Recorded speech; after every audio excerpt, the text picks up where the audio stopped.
Shalom saudaraku yang terkasih, selamat pagi, salam sejahtera buat kita semuanya.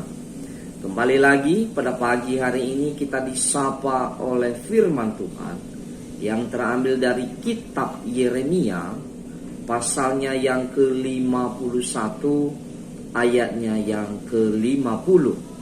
Demikianlah firman Tuhan, kamu orang-orang yang terluput dari pedang, pergilah, janganlah berhenti, ingatlah dari jauh kepada Tuhan, dan biarlah Yerusalem timbul lagi dalam hatimu.